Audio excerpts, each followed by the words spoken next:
I think you're muted, Ray. Sorry. And we got the recording going. Yep, and Ray, unmute. We're good. And everybody else mute, so that would be perfect. Okay. Can you hear me now? I guess you're all muted now. All right, I got some nods. Okay, fantastic. Well, it's lovely to be with you today on this very cold, very snowy day. So I'm also grateful that we are on Zoom today. My name is Ray Boyce. I am the CEO of Integrity Pro Roofing.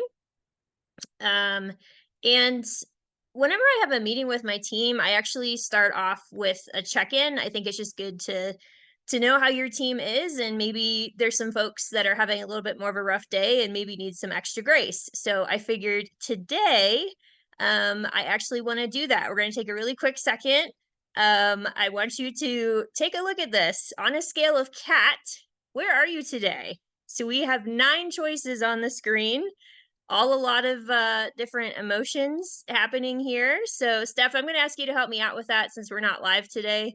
I can't see folks. So what I'm going to ask you to do is pull open your chats. And we're going to start with ones. So put in the chat if you're feeling a 1 today. And then Steph, let us know kind of where we're at. Who's coming in as a 1 today?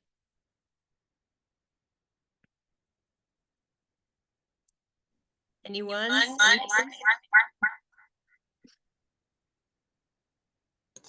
Let's see. I am seeing Beth Hackett. Oh, you know what? Hang on. I can see the chat. Oh, nope.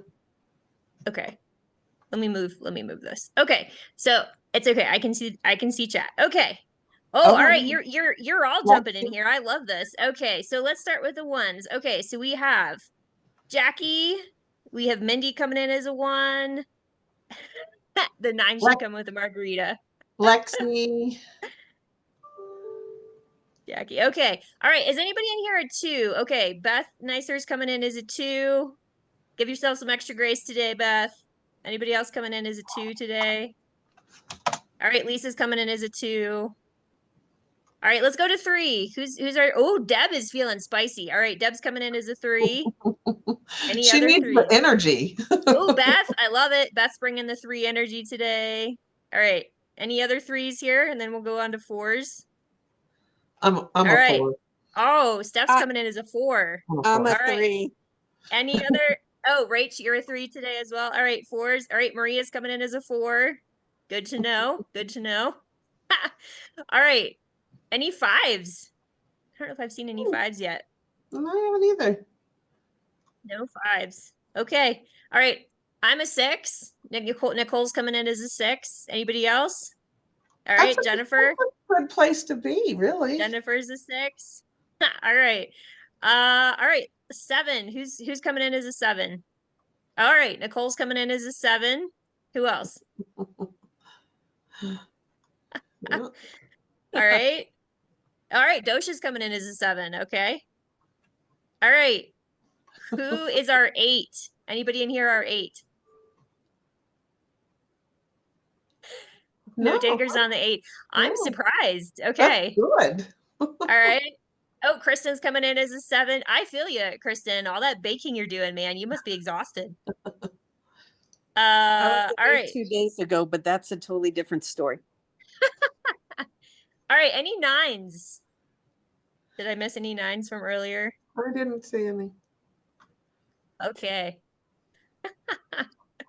All right. Well, thanks for checking in. I think it's always it's a good way to kick off a meeting. So roofing is not super sexy. I'm going to give you a really high level overview of roofing before I talk a little bit about Nepal and Everest Base Camp. I know Maria talked a little bit about pilgrimages and trekking is healing, and I would agree with a lot of that. So really quickly, this is my team. We've been around since March of 2012 serving Colorado. There are 11 of us right now on our team. We take roofing seriously, but we really enjoy each other. We enjoy the experiences that we get to have as a team in our office, on the job site, with our pets that we have. Yeah, we tend to have a lot of fun. We have grown our team. As you can see, we have expanded our team and welcomed little ones and since 2012.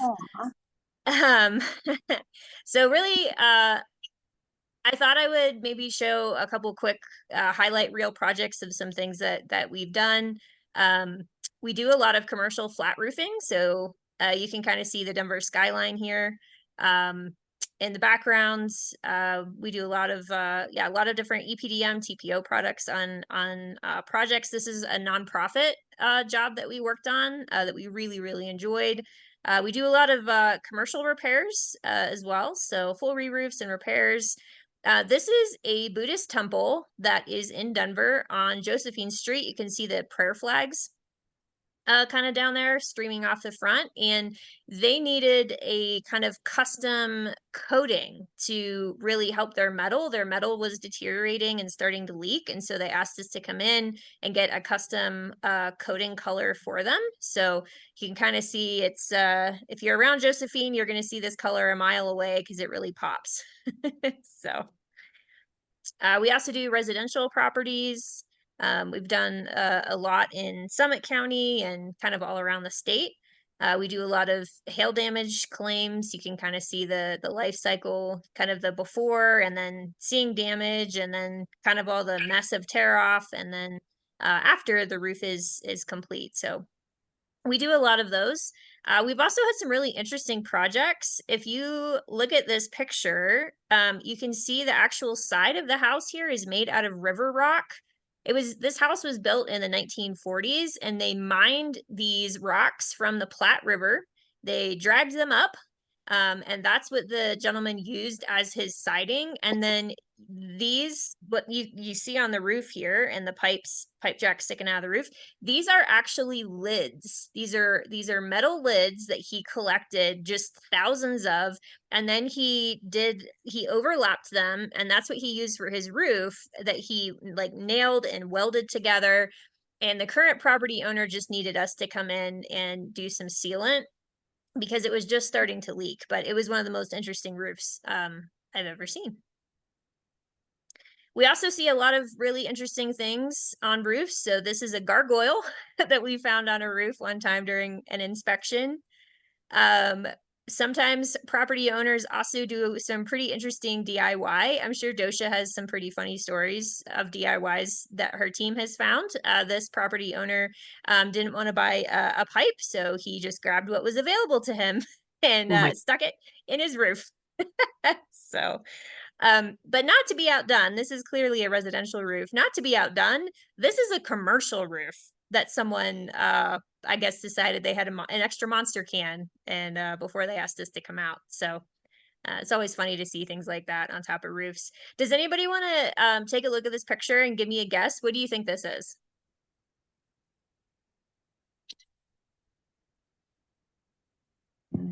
Is it a bullet hole? It is 100% a bullet hole. You would not believe how crazily normal it is for us to find bullets on roofs and to occasionally find this where it's an actual bullet hole that has penetrated the roof. So My father used to do home inspections in Texas, and that I can't tell you how many he found all the time. it's wildly disturbing. But yes, very, very interesting. So yeah, so I wouldn't be doing my job as a roofer if I didn't just really quickly say, when you're walking around your house, especially this winter with the snow and the moisture, just take a quick second and look up. A lot of times what you're seeing on the picture here is going to be your first visual indication that something's wrong. And it could be from a number of things, but a lot of times it'll be coming from your actual roof. So just when you're walking around, just look up every once in a while and yeah, keep that in mind. So, all right, so that's enough about roofing.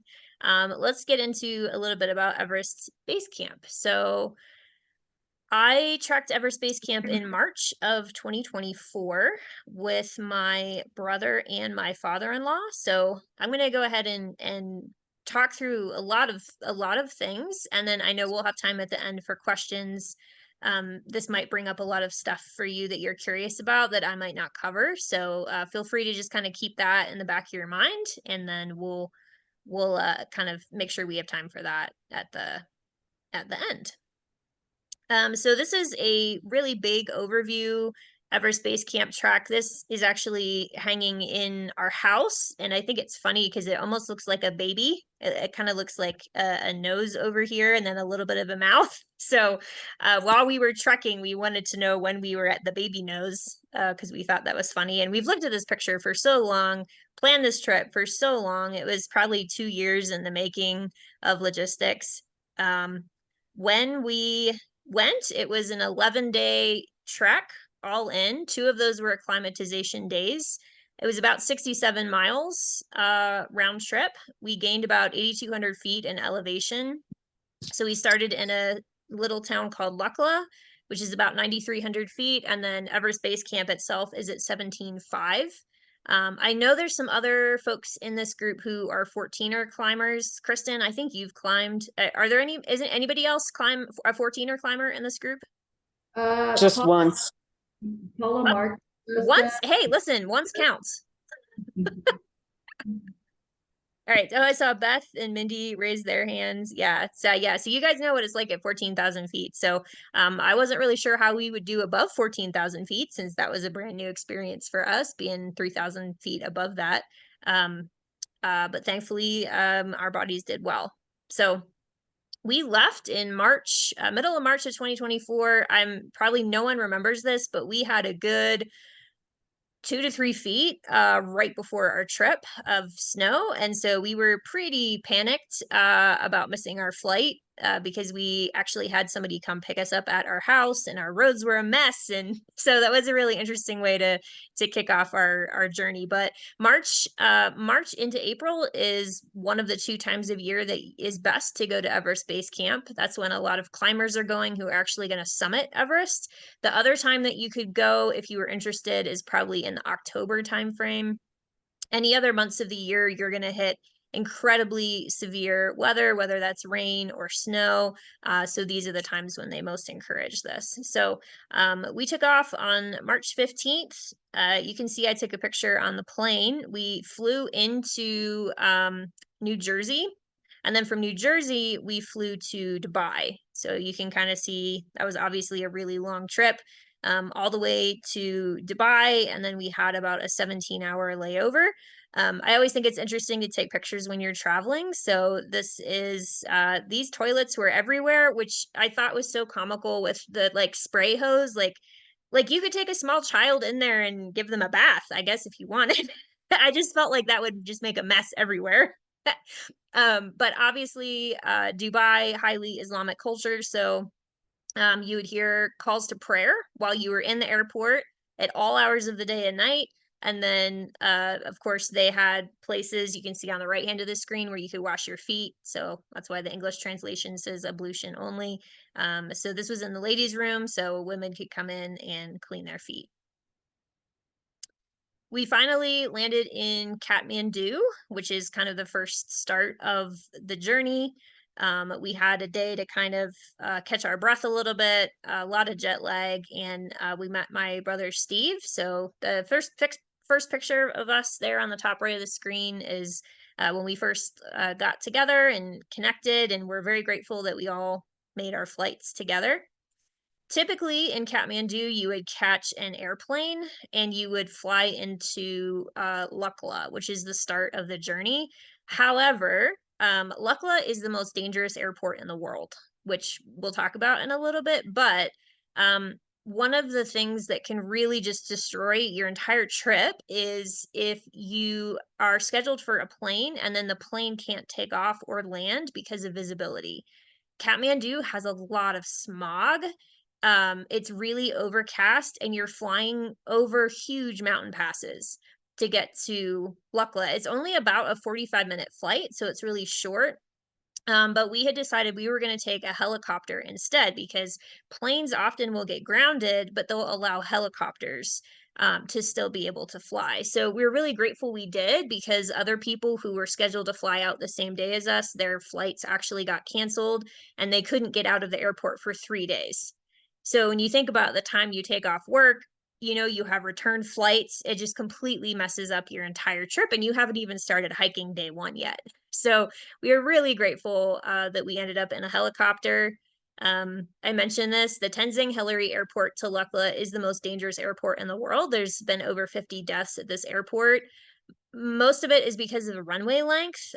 You're flying almost directly into the side of a mountain, so the runway is less than 1,800 feet, which is just crazy. So it's much less alarming when you're in a helicopter.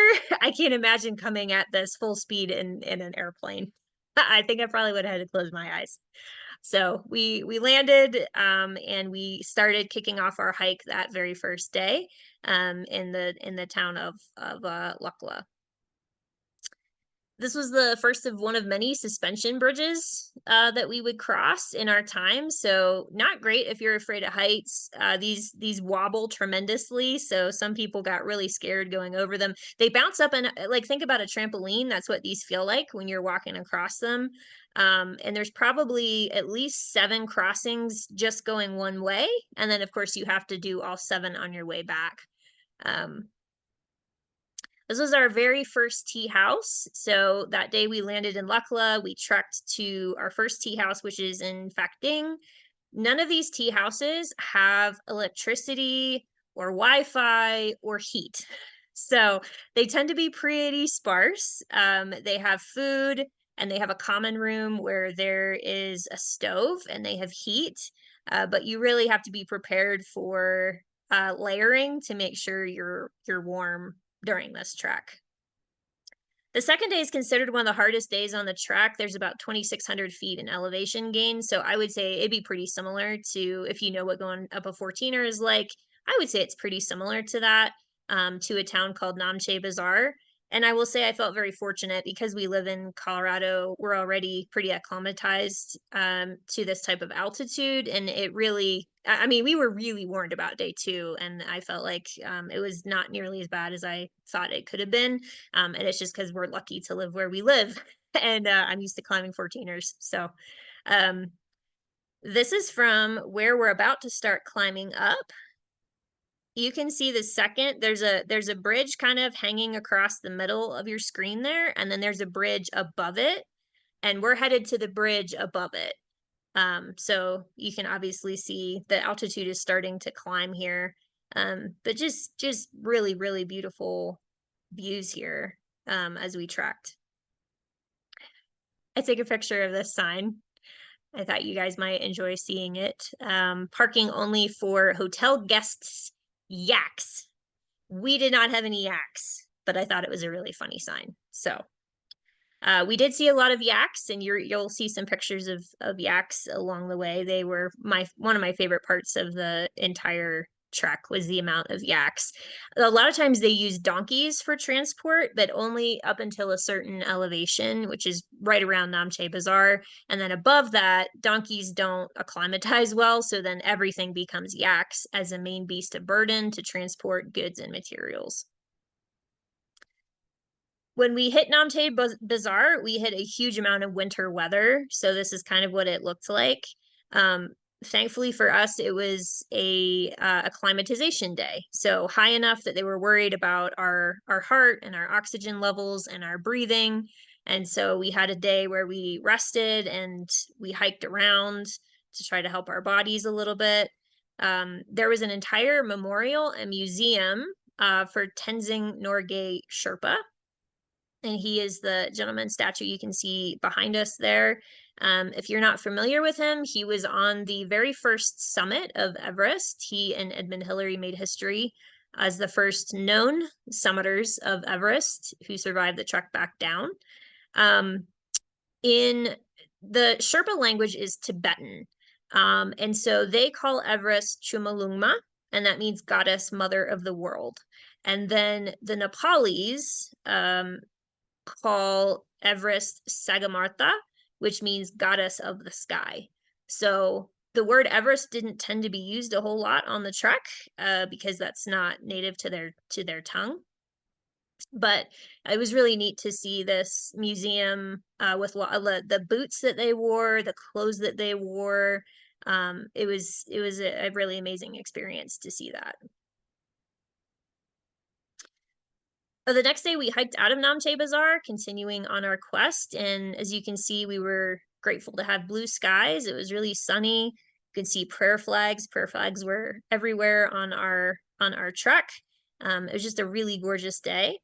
This is a stupa, and a stupa is a Buddhist memorial. There is a lot of culture and religion along the trek, which was one of my favorite parts. I had a lot of discussions with our guide on, religion and culture, and to this day, there are still mountains surrounding Everest that the government will not allow to be climbed, so they are unsummited. Not because people can't do it, but because the government won't allow it. They are considered sacred.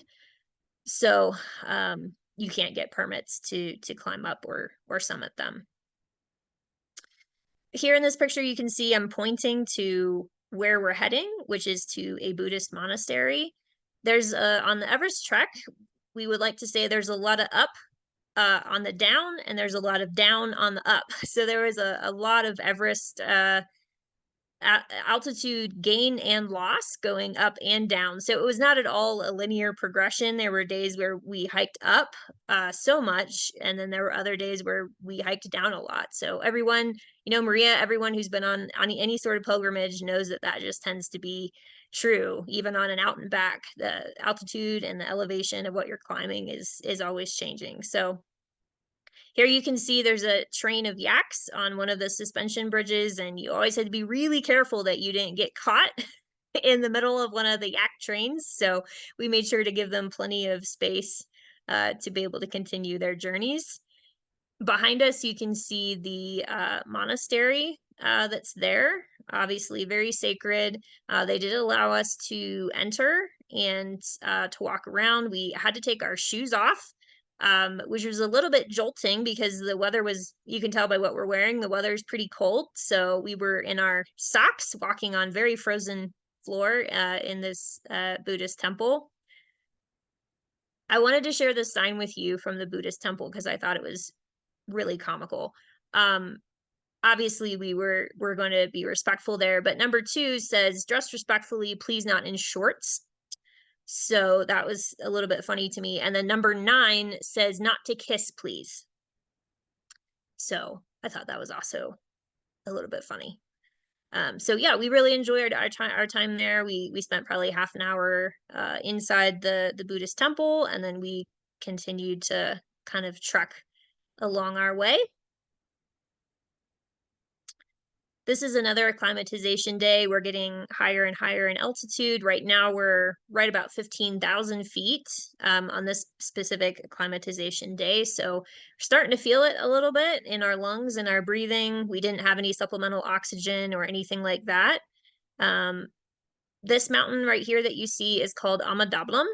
And Amadablam is a really well-known acclimatization hike for mountaineers who are going to actually climb Everest. So a lot of times there'll be climbers that summit that peak on their quest to get to the top of Everest.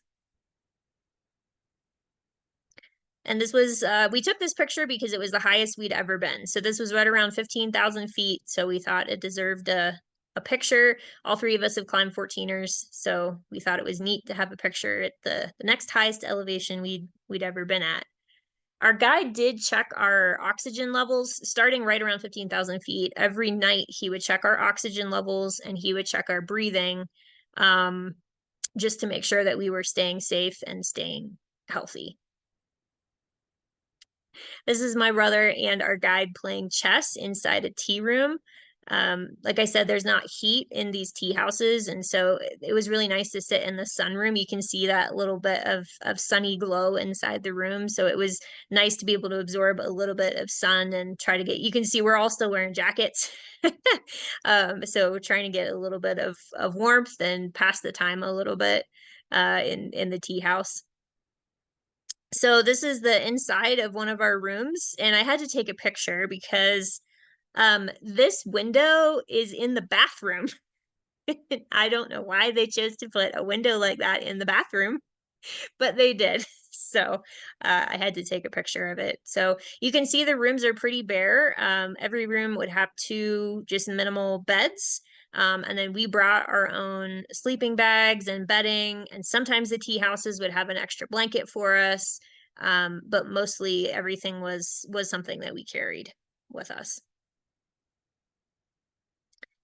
I wanted to take a picture of, this is called momos. They are a natural delicacy there. They're basically steamed dumplings. So you could have vegetables in them, you could have beef in them, you could have fruit in them, and they were really good. We really, really enjoyed the momos.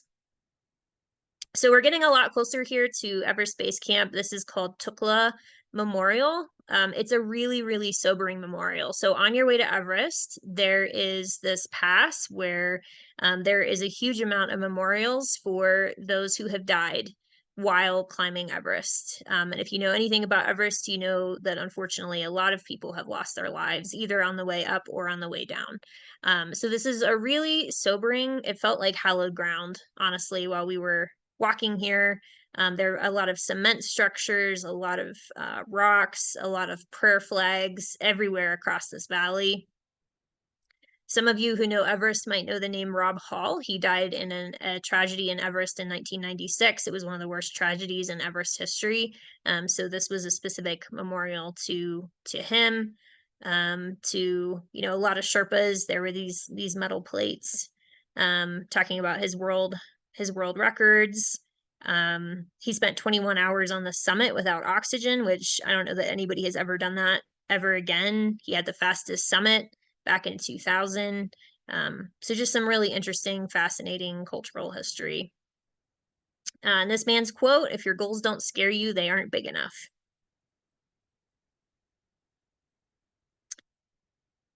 All right, so we're heading out of Tukla, and now we are only 2 stops away from making it to Everest Base Camp.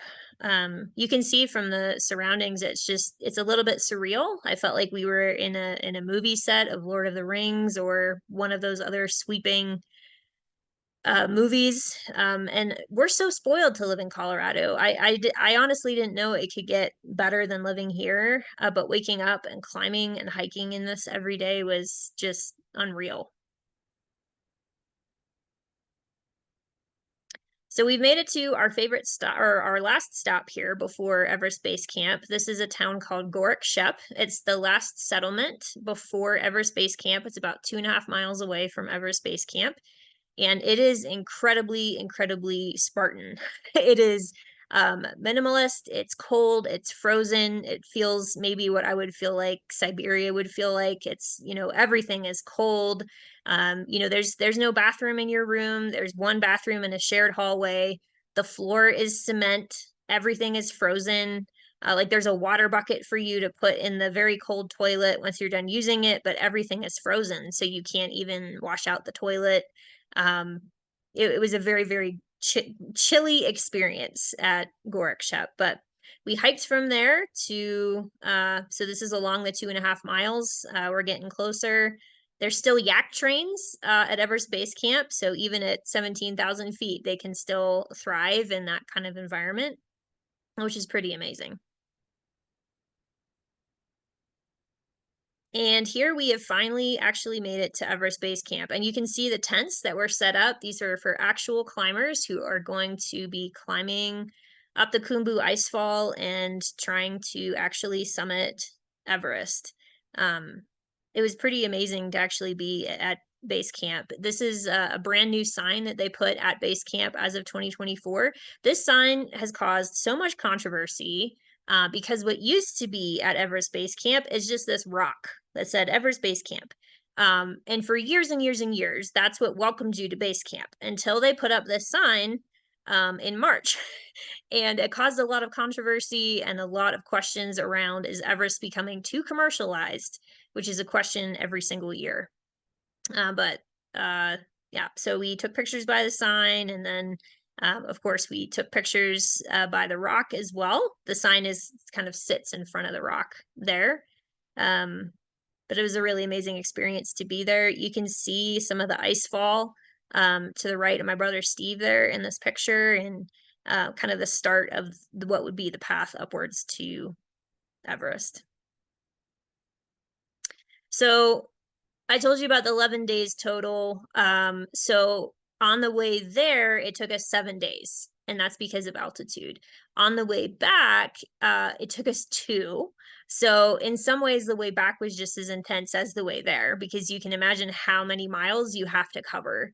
And some of it's down, but some of it's not. So those were really heavy mileage days on the way back. We were really cooking. So we were also really ready for a shower. We hadn't taken a shower in 11 days.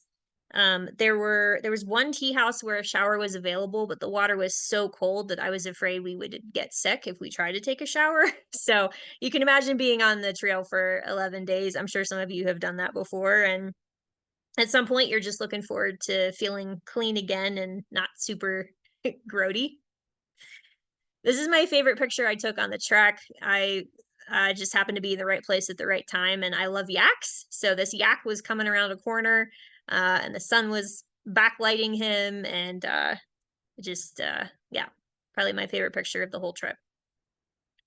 From there, we made it back to Lukla, which is where we would catch our helicopter to get back to Kathmandu. And then the last picture I want to share with you, we made it back to Kathmandu, and they do have monkeys in the city, apes. And so I caught this guy looking like he's trying to get in this window. So that was pretty comical. You can also see from the pictures here the state of the electricity in Kathmandu. It's a bit of a debacle there. So yeah, I would say that's my really high level overview. I took a lot of pictures, obviously, but yeah, wanted to try to get through them as quickly as possible. I don't know if we have time for questions or not. We have time for questions, and there was a few in the chat. I'd have to go back and look at them. Maybe you can see them. Oh, Jackie was wondering what your highest pulse ox level was at the highest point. Oh, that's a good question. I don't If you remember. I don't remember. Mindy raised a hand. Mindy. Just what surprised you the most? What were you not expecting that you saw or you experienced?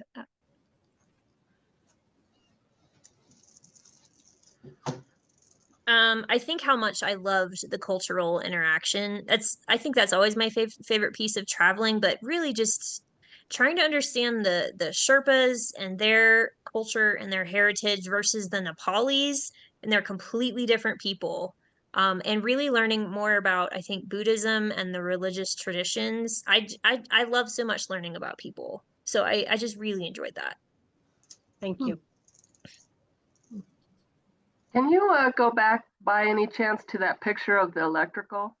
I want to take a screenshot of that. My husband's an electrician. He's going to love that picture. 100%.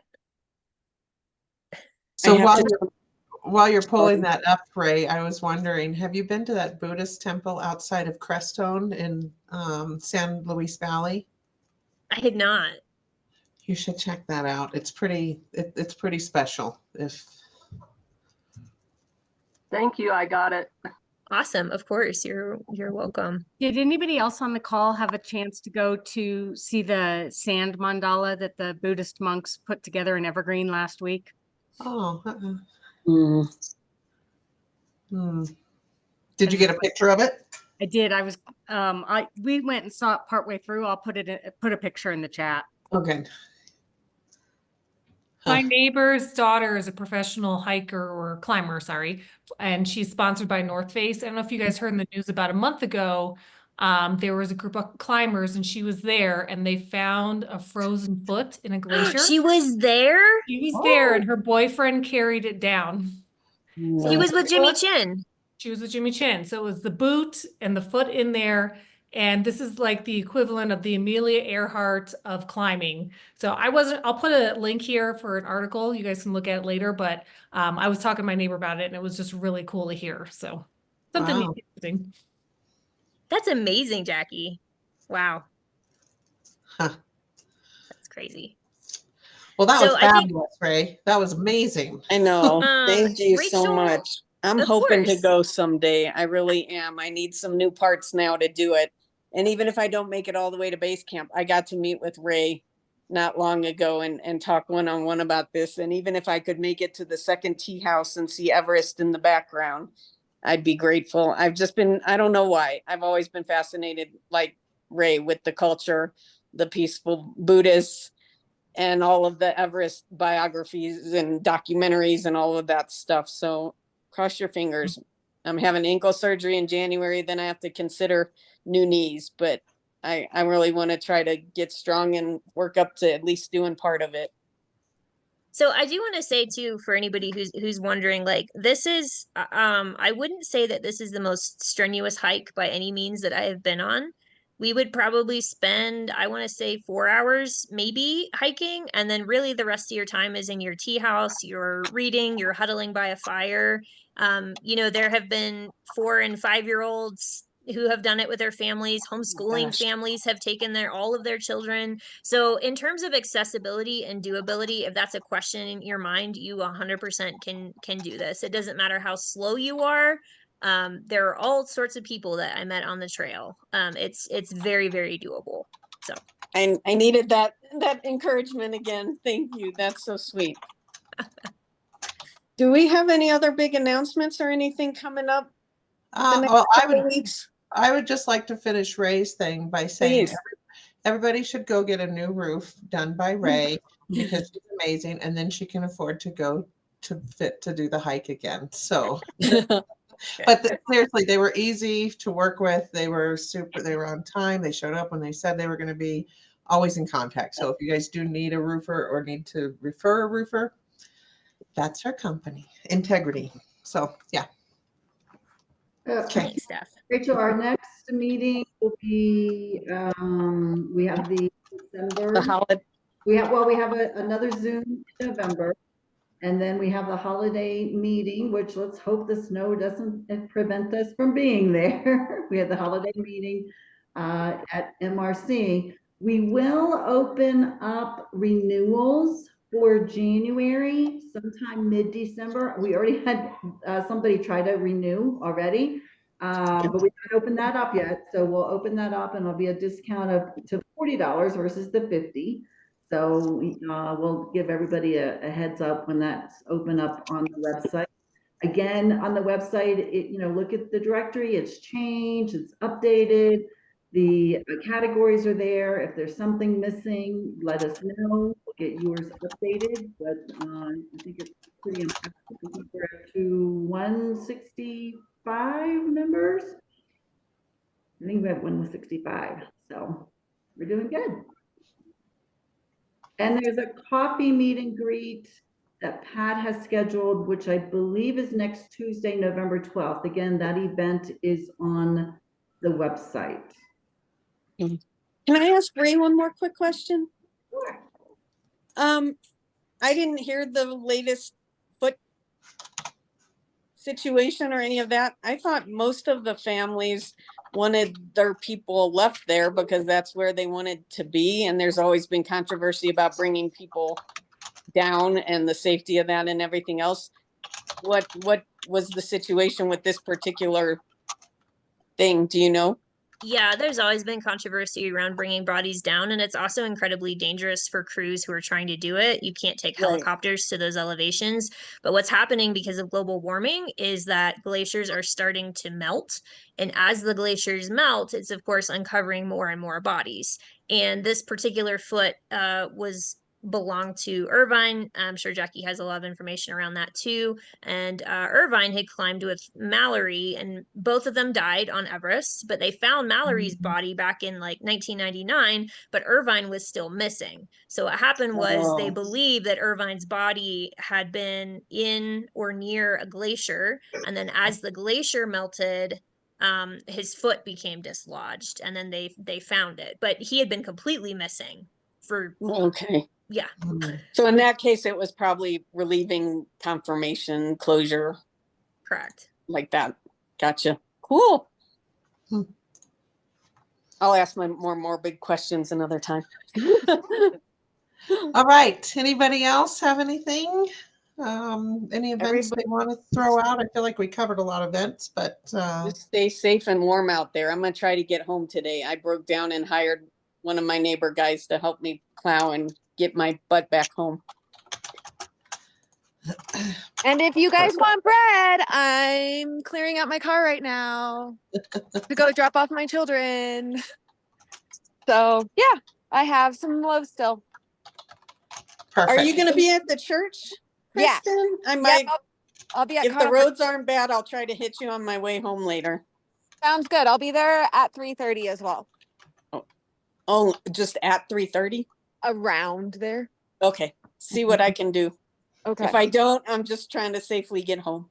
I get it. All right, ladies. Okay, everybody stay warm, be safe.